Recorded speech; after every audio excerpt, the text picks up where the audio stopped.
28 मई उत्तर भारत के बड़े हिस्से के लिए एक टर्बुलेंट डे साबित हुआ। दिल्ली एनसीआर, पंजाब और हरियाणा में तेज थंडरस्टॉर्म्स के साथ स्ट्रॉन्ग गस्टी विंड्स देखने को मिली। दिल्ली एनसीआर के कुछ हिस्सों में एक साथ थंडरस्टॉर्म और हेलस्टॉर्म का असामान्य कॉम्बिनेशन देखने को मिला, जबकि दिन के दौरान रीजन में हीट वेव कंडीशंस भी बनी रही। उत्तर पश्चिम भारत में मैक्सिमम टेम्परेचर सामान्य से काफी ऊपर रहे और पूरे देश में सबसे ज्यादा तापमान उत्तर प्रदेश के बांदा में 47.4 डिग्री सेल्सियस दर्ज किया गया। अब सवाल है कि आज मौसम कैसा रहेगा। आज भी ज्यादा राहत मिलने की उम्मीद। आज मौसम तो सुहावना रहेगा, लेकिन ज्यादा राहत मिलने की उम्मीद नहीं है। भारत मौसम विज्ञान विभाग यानी IMD ने चेतावनी दी है कि दिल्ली एनसीआर और आसपास के पंजाब हरियाणा क्षेत्रों में एक और दौर हैवी रेनफॉल, थंडरस्टॉर्म्स और हेलस्टॉर्म्स आ सकते हैं। हवाओं की रफ्तार 60 से 70 किलोमीटर प्रति घंटा की रहेगी, जो डैमेज करने लायक मानी जाती है।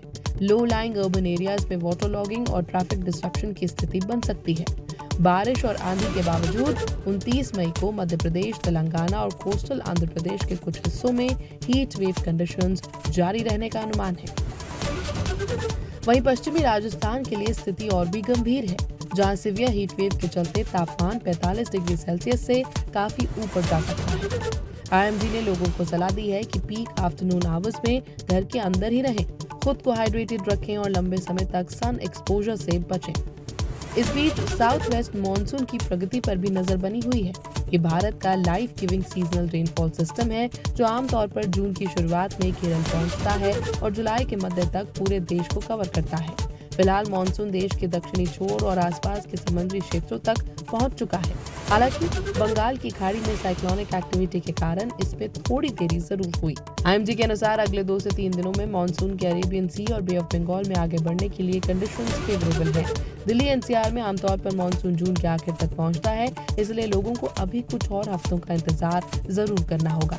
हालांकि शुरुआती संकेत मिल रहे हैं कि लगातार चल रही भीषण गर्मी के अंत की शुरुआत हो चुकी है। इस बीच साउथ वेस्ट मॉनसून की प्रगति पर भी नजर बनी हुई है। ये भारत का life giving seasonal rainfall system है, जो आमतौर पर जून की शुरुआत में केरल पहुंचता है और जुलाई के मध्य तक पूरे देश को कवर करता है। फिलहाल मॉनसून देश के दक्षिणी छोर और आसपास के समुद्री क्षेत्रों तक पहुंच चुका है। हालांकि बंगाल की खाड़ी में साइक्लोनिक एक्टिविटी के कारण इसमें थोड़ी देरी जरूर हुई। IMD के अनुसार अगले 2 से 3 दिनों में मॉनसून के अरेबियन सी और बे ऑफ बंगाल में आगे बढ़ने के लिए कंडीशंस फेवरेबल हैं। दिल्ली एनसीआर में आमतौर पर मॉनसून जून के आखिर तक पहुंचता है, इसलिए लोगों को अभी कुछ और हफ्तों का इंतजार जरूर करना होगा। हालांकि शुरुआती संकेत मिल रहे हैं कि लगातार चल रही भीषण गर्मी के अंत की शुरुआत हो चुकी है।